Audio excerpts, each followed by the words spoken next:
Hello and welcome into another episode of Locked On Wolves. Today on the show, a couple quick Timberwolves notes, D'Lo related, Rudy Gobert related, Knicks and Cat. We'll do all that here off the top. There's been a little bit of chatter in all those areas this week. Plus, a look again at the cap situation with a few more specifics. Are there some top unrestricted free agents available that the Wolves could potentially get involved in? What would the money need to look like if the Wolves really are a player in free agency this year at all? We're going to break it all down on the show. Welcome in. You are Locked On Wolves. You are Locked On Timberwolves, your daily Minnesota Timberwolves podcast. Part of the Locked On Podcast Network. Your team every day.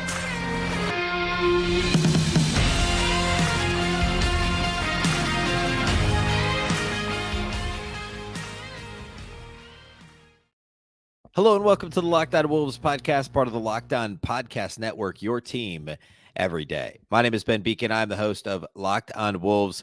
Today's episode is brought to us by Game Time. Download the Game Time app, create an account, and use the code LOCKEDONNBA for $20 off your first purchase. Last minute tickets, lowest price guaranteed. Happy Friday, everybody. Happy weekend, and a big thank you for making Locked On Wolves your first listen every single day. This show is free and available everywhere, including YouTube, as well as all of your favorite audio platforms. You can also watch the show on the Locked On Sports Minnesota app. That's on both Amazon Amazon Fire TV and Roku. More great local sports coverage 24/7, and it's free. Download the Locked On Sports Minnesota app today. Again, Amazon Fire TV and Roku. You can also follow this show on Twitter at Locked On T-Wolves and also at Beecken, and that's with two B's, two E's, CKEN. All right, a smattering of topics here today. I do want to get to some cap stuff. We talked generally about the Wolves' priorities this offseason a couple of weeks ago. It's been kind of a consistent underlying thread over the last couple of weeks, of course. So we did one show that was more specifically about priorities. I want to get a little more into the weeds on the numbers, and I promise I'll make it as less me just reading off of the Spot Rack website and explaining the cap situation. I'll make it as interesting as possible and try and lay this out very simply and hey, here's a couple different paths for the Wolves. So we'll do that in a little bit. I want to hit a few, kind of surface level type Timberwolves stories because they're in the news. It's what's in the news for the Wolves right now. I think the most interesting thing is the D'Angelo Russell report that's out there from Jake Fisher of Yahoo Sports. Saying that D'Angelo Russell was looking for a 4-year, $100 million plus deal from the Wolves in extension negotiations. We know that the Timberwolves were, talking a little bit with D'Lo about a possible extension, mostly because the Wolves needed to be able to have a temperature on hey, if we don't trade D'Lo, what's he looking for in the offseason? Can we bring him back? Because remember, the way his contract in the cap works is the Wolves would have just simply gotten his, $28 million or whatever it was contract slot. They wouldn't have just automatically gotten that in expiring cap space, which is one of the reasons why it made sense for the Wolves to trade D'Angelo Russell. But it was also hey, the Wolves needed a point guard, so it's worth seeing what he wants to be paid next year. And so they obviously explored that. The reports were kind of during the season that they had engaged with D'Lo, but the two sides were not close. And now we know why. D'Angelo Russell and his agent were seeking $26 million a year. And by the way, Mike Conley this year, 26, roughly on average of $25 million a year. Conley this year only has $14.3 million guaranteed, but if he's on the roster past, I forget what date in June, then Conley does make $24.3 million. The difference though is, well, first of all, Conley's a better fit for this roster than D'Angelo Russell, but also then you're only committing this next year to Mike Conley. And if the team, something crazy, God forbid, one of the stars gets hurt, something goes wrong, whatever, you could trade Conley at the deadline. Also, more importantly, you're only committing one more year to a 36-year-old versus D'Lo. If you're committing 4 years at that many dollars, he's now in his prime, are you able to trade D'Lo with $75 million left on his deal a year from now? Probably not, at least not for what you'd want. So Conley makes more sense. It's one of the reasons the Conley deal was made. We knew that at the time. The decision for D'Lo was going to be, pay him in free agency or let him walk and you get nothing in return. You don't even get that salary slot necessarily. So this plays into the calculus, and now we know what he was seeking. And it makes a lot of sense that the Wolves said, you know what, we're not going to give you $100 million because we're already paying a cajillion dollars to Rudy Gobert and Karl-Anthony Towns. We're going to owe a cajillion dollars to Anthony Edwards and Jaden McDaniels. which is, of course, a scientific way of saying the max. McDaniels probably won't get the max, but like he really can't because you're already paying Rudy and Cat, right? Unless Cat is traded. But then, of course, if Cat's traded, you're taking back salary, which is part of the conversation we'll get to later in the show here today. All that to say, D'Lo wanted $100 million, and the Wolves were never going to give him $100 million. Like you look at guys that were making $25 million a year this year. Well, I guess D'Lo is one of them, but like there's other max guys on the market this offseason, from James Harden to, Kyrie's probably not going to get the max, but like guys like him and Chris Middleton and a couple of those guys have player options, but very well could hit. I would imagine like Middleton becomes a free agent this offseason, right? Guys that are kind of right in the prime of their career that are looking for that last massive extension. And yeah, it's an intriguing free agent class, but D'Lo now finds himself kind of in that murky middle of it. And the Wolves were never going to do $25 million a year for D'Lo. Like if his number was $15 million a year, sure. You explore that. Now, I've talked a lot about how his fit with this roster wasn't great. I still think D'Lo can be a plus player. I think in general he was for the Lakers. Of course, he struggled in the playoffs. We talked about that earlier this week. I think he's an above average point guard. The problem is he was being paid like an all-star, like a superstar, a max contract. He absolutely was not worth that contract. He's not worth $25 million a year. Now, at $15 million a year, you can talk yourself into making the fit work, him helping you, be your backup primary scorer on a rainy day if Ant is hurt or out or in foul trouble or whatever. If Cat is hurt or out or in foul trouble, now, of course, the Wolves had that situation for much of this year, and Towns was out. Obviously, Ant was healthy, but D'Lo didn't step up in the way they needed him to, and I think that had to have been part of the calculus of like, hey, D'Lo ain't it moving forward. Let's move on. So all that to say, $100 million over 4 years, reportedly from Jake Fisher of Yahoo, is what D'Lo wanted, and I don't know that he's going to get that in free agency. As I always say, I feel like this is the third show out of the 5 this week I've said this. All it takes is one. All it takes is one team to be like, hey, we saw what D'Angelo Russell could do this year, early on with the Lakers. We think he can change our. I don't know who it is. It's very likely one of the teams in the mediocre, murky middle that says, oh, we can add a former all-star. We can sell this to our fans. And, he can still score 20 a game. Sure, that's fine. But there's also issues with the D'Angelo Russell experience, if you will. So I think somebody will pay him close to that. I'd be surprised if it was a full $100 million over 4 years. I think it'll be a little bit less. I think annually he might get close to 20. I don't think he'll get 25. So that'll be an interesting saga to follow this offseason. The next thing is Karl-Anthony Towns. Nothing really news-wise other than there was a podcast discussion by a handful of New York reporters, like 3 of them. Michael Scotto from Hoopside, who I guess isn't technically a New York reporter, but Ian Begley of SNY and Stefan Bondi of New York Daily News did a podcast and talked a lot about the Knicks, of course. And one of the topics was Karl-Anthony Towns and also Joel Embiid as potential trade targets. And basically getting into the hey, Towns and Tibbs, there's this rumor that, of course, Tom Thibodeau, now the head coach of the Knicks, formerly the Wolves head coach, that they could get past their differences and work together. And now one of them said they're not sure that that they'd want to do that anymore. I forget who it was that made that comment over the course of the conference. I think it was Bondi that said that he had heard a couple of years ago that Tibbs would have no problem coaching Cat, and that things may have changed at this point. He's not really sure. That makes sense. I never really got the sense there was true Towns-Tibbs disconnect. They were just different personalities, but it never really seemed like that is where the issues were, right? It was more Jimmy Butler being upset with the Wiggins contract situation and maybe wishing Cat was a bit more of an alpha, but it never really felt like a Tibbs-Cat thing. It was more just Tibbs being Tibbs and Cat being Cat. Cat's a little more happy-go-lucky and occasionally emotional, and Tibbs is always emotional, but in the same way. That it just kind of felt like two personalities that didn't jive, but it doesn't mean they can't work together. So I don't think that would be a reason for the Knicks to not trade for Karl-Anthony Towns. There's other reasons why you wouldn't. There's other reasons why the Wolves wouldn't.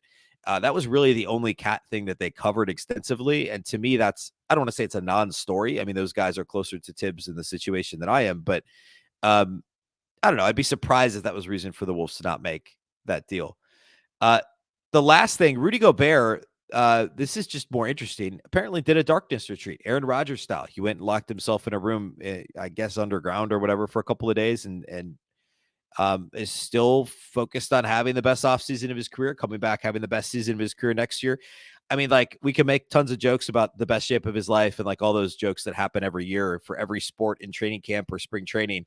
Um, I think that could be applicable here, but it does show like it's different than last offseason, right? Rudy Gobert last offseason spent his time playing Eurobasket, which is a very different type of offseason. And now, instead of just being in basketball shape all offseason, he can take care of his body in different ways, do different things to, prepare. We talked about Anthony Edwards saying he's going to go to France and meet with Rudy.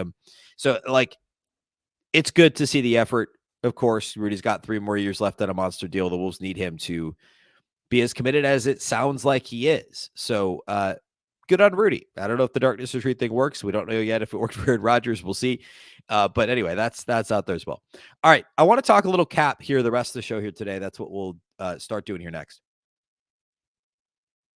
Today's episode of Locked On Wolves is brought to us by our friends at Game Time.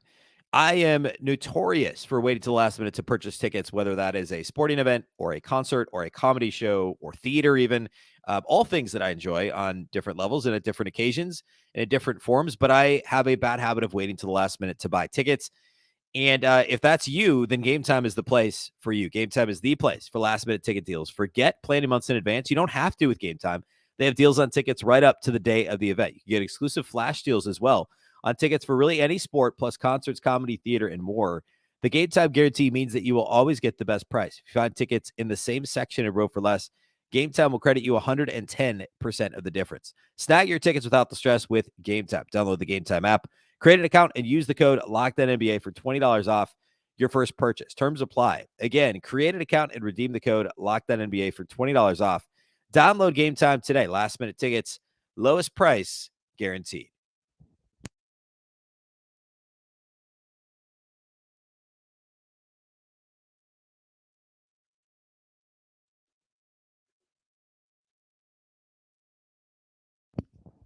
A big thank you once again for making Locked On Wolves your first listen every day. Of course, every day as we're back next week, Monday through Friday. We're still daily for the next couple of months. And like I've been saying, we're going to transition to some more draft conversation. I know the Wolves only have the second round pick, but like, hey, Tim Connolly's got a track record. We'll go back through that. It's been about a year since we've done that. Just over a year since Connolly was hired. We can go back through what he did in the second round in Denver. He had a lot of success. I mean, anybody ever heard of Nickeil Jokic? What about Monty Morris, their kind of longtime backup, eventually starting point guard when they were really good the last few years? Like, there's several guys he picked in the second round that turned out to be really good players. And I want to go back through that, and then we'll look at this year's prospects around that part of the draft. So that's upcoming here very, very soon in the coming weeks. All right. Let's talk a little cap conversation. So we've talked in terms of offseason priorities, and of course, one of the top priorities is figuring out the Nas Reid situation. And the reason being because Nas is, of course, an unrestricted free agent. He was also a really vital part of this team making the play-in this year because with the cat injury, Nas stepped up big time. He is, as currently constructed, effectively the sixth man. I guess really seventh, I guess, if you want to call Kyle Anderson the sixth man, if this team is fully healthy the way that the roster is built this year, because he was playing the four a little bit. He was playing key backup 5 minutes. Now, when this team is absolutely fully healthy, I don't know how you find the 28 minutes or whatever for Nas, because he hasn't played great at the four. We talked about this, I think it was earlier this week, maybe late last week, in terms of his lineup data. Like at the four, Nas has not been great. Doesn't mean he can't do it. It was a small sample, but returns from the first, the last couple of years with him next to Towns were not great. This year, returns with him next to Rudy were not consistently great. So if you re-sign Nas, you have to be really convinced that that's his role, right? He's not only our third big, but he's effectively our sixth man. We're going to pay him whatever he wants, and he's our fill-in if Cat or Rudy are in foul trouble or get injured. But he also has to have a role if they're healthy, right? And remember, back in October, there were a couple of DNP-CDs. There were some 8-minute, 10-minute, 12-minute games for Nas Reid. Go back and look at that game log. He wasn't a consistent part of the rotation, and then he earned that role. But there was a very small window when everyone was healthy late in the regular season. And I just didn't get a good sense that I know that Chris Finch wants to play big, But how comfortable are we with Nas Reid playing extended minutes at the 4? And if you have 2 max centers and a guy you're paying $15 million in Nas Reid or whatever he ends up getting, you better have a plan for them all to play, and it better work because you've tied up a lot of money in effectively one position. So I like Nas Reid a lot. I did a show earlier this week, Monday or Tuesday, talking about how I didn't think the Wolves would re-sign Nas, or I was leaning towards that direction, in part because of what Howard Beck said a week ago on this show. Howard Beck, the longtime New York Times, LA Daily News, Bleacher Report, Sports Illustrated journalist, saying that he's asked around and he firmly believes Nas Reid will get $15 million a year this offseason. I know that around the trade deadline, the Wolves talked about, the rumor was the Wolves were offering him around 10. He wanted 12 to 14 a year, which, $50 million over 4 years. And I think there's been some speculation lately locally that, like, hey, he might only get 12 million. You might get him for 11. Howard Beck thinks it's 15 million a year. That's a big difference when you look at the Wolves cap situation. So let's look at that. The Wolves currently are 10 million over the cap based on who they have on the roster. Now, the actual cap number isn't as relevant these days in the NBA because of the tax threshold, because of that window before you're in the luxury tax. So the Wolves really are 10 million over the cap, but they're roughly 18 million, I guess, below is the number I have below. 18 million below the luxury tax. They don't want to go into the tax because the expectation is they will next year. The quick explanation there is you have to extend Anthony Edwards and Jade McDaniels. You have Cat's number going from 36 million this coming season to 50 million in 24-25. You're still paying Rudy Gobert. He'll be at 44 million effectively that year. So, I mean, like, you'll have 94 million caught up in Rudy and Cat, and then you'll have a max kicking in for Ant and Jaden. Like, you're going to be in the tax. You're going to be at the tax in 24-25, and there's that repeater tax as well. So, without getting too in the weeds on this, if you are in the luxury tax consecutive years, you have to pay another tax, the repeater tax. So, the Wolves have to avoid going into luxury tax this offseason. They really have to. There's no other choice. So you have 18 million to play with, and there's only 4 real roster spots, right? So unrestricted free agents: Austin Rivers, Jalen Noel, Nas Reid. Restricted free agent: Nickeil Alexander-Walker.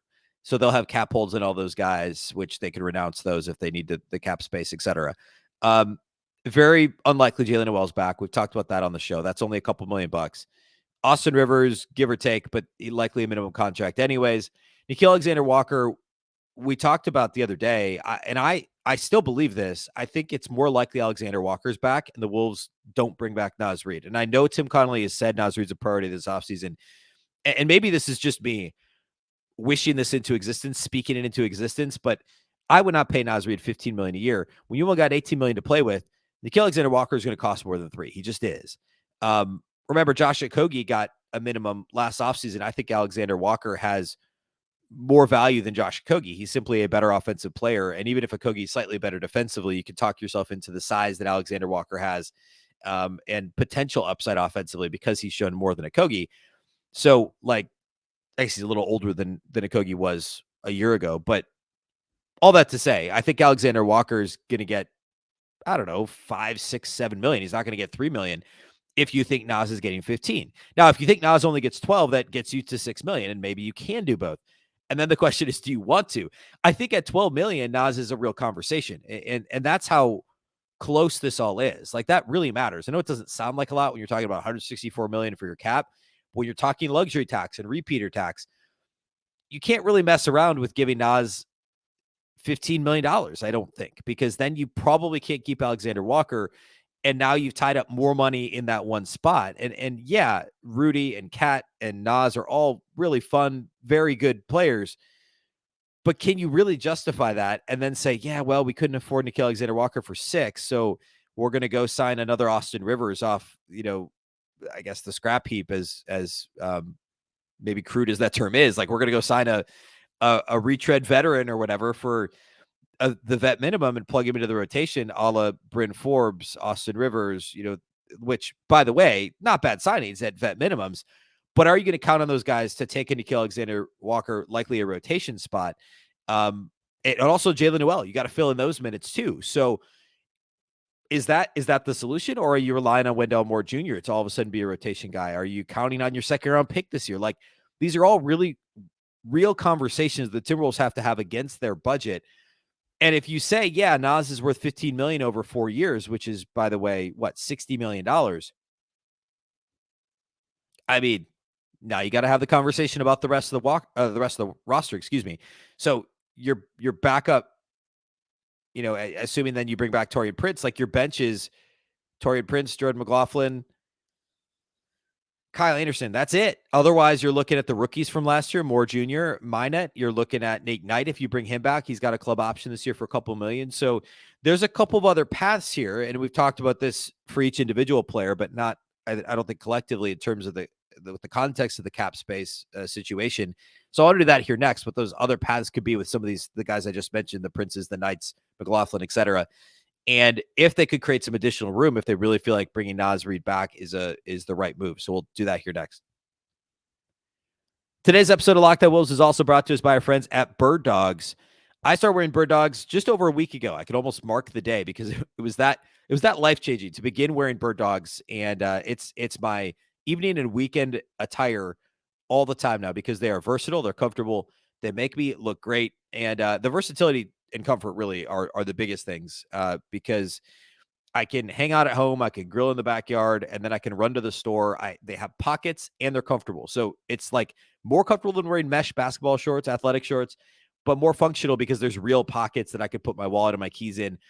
And I could, like, you could pass them, you could wear them to play golf, you could wear them to go to go out to eat with your family, you could wear them in the backyard, you wear them lounging around the house. They're really that comfortable. And they also have pants too. Same idea. Versatility, comfort, the most important things to me when I'm looking at any sort of apparel. Go to birddogs.com. You can grab your own pair of shorts or pants. birddogs.com/LockedOnNBA. Enter the promo code LockedOnNBA, and they will throw in a free custom Bird Dogs Yeti-style tumbler with every order. I started drinking out of that same tumbler this week. It is exactly like a Yeti. It absolutely holds heat, and it's heavy duty, looks good. Again, birddogs.com/LockedOnNBA. Enter the promo code LockedOnNBA. They'll throw in a free custom Bird Dogs Yeti-style tumbler with every order.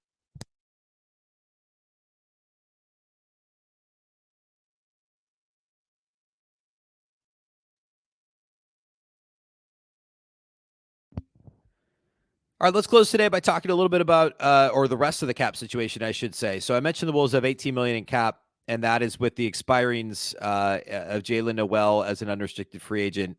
Who else? My mind just went blank. Nas Reid is an unrestricted free agent, Austin Rivers, and then Nickeil Alexander-Walker is a restricted free agent. But the Wolves also have an option to not bring back Taurean Prince, which is almost $7.5 million. It's not technically an option. It's his contract becomes guaranteed. I believe it's right after the NBA draft. So they could just say, you know what, we're going to waive him. We're not going to pick up the guaranteed salary. That's $7.5 million right there. That's your biggest move you could make from a contract cap savings perspective. You also have Jordan McLaughlin, same deal there, but his is only $2.3 million. So you could say, you know what, we'll let him walk. Together, that's $10 million. Nate Knight's got an option on just under $2 million. So that would be $12 million if you let him go. So you could make another $12 million in cap space if you are dead set on keeping Nas Reid and you say, well, he's going to play more 4. Let's let Prince go. Let's bring back Alexander Walker to take the Prince role. This is a real path, by the way. I could see the Wolves doing this. I would not do it this way, but I could see the Wolves justifying, we're going to play big. Let's play big. Let's let Prince go. I've talked on this show why I'm okay with moving on from Taurean Prince. I think he lost a step defensively. I don't think he did not produce on the glass, which if he's going to play, the role he played for the Wolves and an important bench role, he's got to rebound. Like, I think now wouldn't be a bad time to move on from Taurean Prince. He's like, I think his value is right where he's at contract wise, but you could also fill those minutes with somebody that's going to do a little bit more for you and be actually a better defender. So if the Wolves say, look, we're going to play big anyway, we're already in on this. Let's give Nas his 15, 16, whatever it's going to cost. I hope it's not that much, but you never know. Let's let Prince go. Let's re-sign Alexander Walker. Say you get Nas for 14 or 15, you can get Alexander Walker for 5, 6, 7 million. You create the cap space with Taurean to then add somebody else. And Alexander Walker plugs into the Prince role. You let Noel go. Nas Reid is also in that kind of, Prince didn't play a lot of 4 this year with Chris Finch at coach, but now Nas is like your backup big. There isn't anybody else. You probably still keep Nate Knight as your 4th big, but you have Rudy, you have Kat, you have Nas, Kyle Anderson, that's the other thing, though, is Kyle Anderson primarily plays the 4 with this team, too. Part of that was due to injury, but I mean, now Kyle Anderson's got to play the 3 if you bring back Nas Reid, which is, by the way, a trickle-down domino effect that actually we probably could spend a show talking about, is that Kyle Anderson is just better when he plays the 4 over the course of his career. We did that a little with his play review. But if you bring back Nas, now you're asking Kyle Anderson to play the 3. What does that do to your spacing? Not all the time, but he would have to play the 3 more often. Both Nas, I know Kyle Anderson shot 41% for 3, but teams are willing to let him shoot. He's not going to shoot threes well from beyond the break. And then Nas, who's frankly, an average to below average 3-point shooter. I know it feels like he's better because it's fun when he makes threes and he can shoot for a big, but 33, 34%, plug in Kyle Anderson. Now your spacing's gone, right? That's one of the things Taurean Prince gives you. So I think it's a dangerous game, but if the Wolves are really, truly hell-bent on bringing back Nas Reid, which Tim Connolly's made it sound like they are, letting Prince walk to keep Nas and Alexander Walker, that's a choice that they could make. And I could see them doing it. That's an option. You could also save, again, another $5.5-ish million with McLaughlin and Knight if you want to. That's really only helpful. There's also the exceptions, by the way. The Wolves have both. They could use the biannual exception, the mid-level exception. I'm not going to get super into that. But basically, if they get, they are, I guess they are in the above the cap number. So they can use the mid-level, which is up to $12.2 million this year. If they use that, they can't use the biannual. But both are available for the Wolves. So they have a little bit of wiggle room there. But again, what's the point guard situation? What does it look like beyond this year? My play is, if I'm the Wolves, is I say Kyle Anderson is my backup big. I keep Nate Knight. He's my backup center if I need a third center beyond Rudy and Cat, because I think Nate Knight, I've said this forever on the show, I think Nate Knight can play rotation minutes, fringe rotation minutes at the NBA level. I think he's your break glass in case of emergency center, as Nas was at the start of last year. And I think Kyle Anderson is your primary backup 4. Jade McDaniels can play the 4. You add somebody else that can on a vet minimum deal or whatever. And we can talk names here later this offseason. There's guys out there. And then you obviously draft somebody in the second round. I think Josh Minott is in the conversation for minutes at the 4. We've talked about that on the show. I think that would be a good move. And then you find another point guard and probably keep Jordan McLaughlin, and he's your third string point guard. But you bring somebody else in to compete. Maybe it's another vet. Maybe it is a second round draft pick. Maybe they trade into the draft. Whatever that is, I think you focus on shoring up the backup guard spots, because Jalen Noel's gone. He struggled last year. Jordan McLaughlin could be gone. He struggled last year. That to me is a bigger deal than hey, we really like Nas and we want to keep him. I mean, I just think from a roster balance standpoint. Now, it gets back to the Cat conversation, right? We're going to talk less about that today than I had originally intended, but unless you're trading Cat and then you open up hey, we need another big and Nas fits. So that those are the two, the macro paths, if I'm going to say that. One is trade Cat and bring Nas back. The other is let Nas walk, keep Cat, spend some assets. Who's Conley's backup and what are you doing when Conley leaves after this season? I think, to me, both are legitimate paths the Wolves could take, and you could build a case for both. It all depends. It's not strictly you can't answer the question. There's more nuance than you should trade Cat or you shouldn't. It depends. What are the offers? What do you really truly think about Rudy and Cat together moving forward? How badly do you want to recoup first round picks? There's a million questions that these guys have to answer in the front office, and it's impossible to list them all off here. But I don't think it's feasible, and I wouldn't want it's possible. I don't think it's truly feasible, and I don't think the Wolves should keep Cat and bring back Nas Reid if that number is north of $12 million. I just don't think that makes a lot of sense.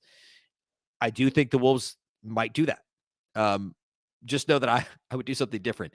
So there's a ton here. Actually, on its face, this offseason to me felt like it could be slow for the Wolves because they really don't have cap space.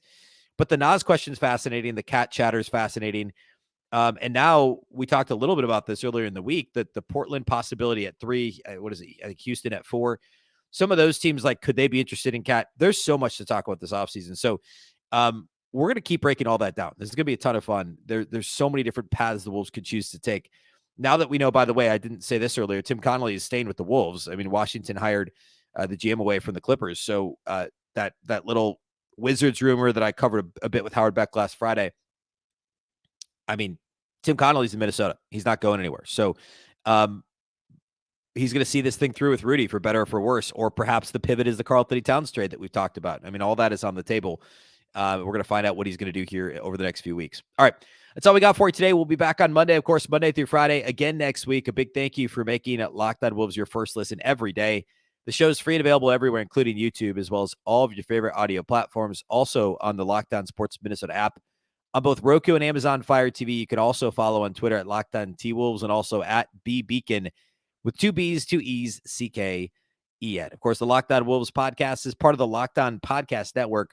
Remember, the Locked On Network is your local experts on all the biggest stories. Once again, I'm Ben Beecken. This is the Locked On Wolves podcast, and we'll catch you next time.